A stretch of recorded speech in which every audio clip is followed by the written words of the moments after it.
Hello, in this video I want to show you how to check if you have Amazon Prime.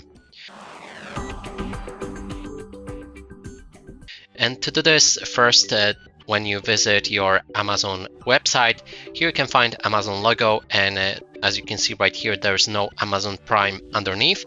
And if I change to this account, I have Amazon Prime. So that's the one way to check if you have Amazon Prime membership.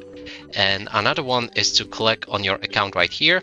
Go for your account, then Prime, and here you will see it in more detail. For example, this is my free trial plan, and when this membership ends, and you can also update and cancel your membership here as well.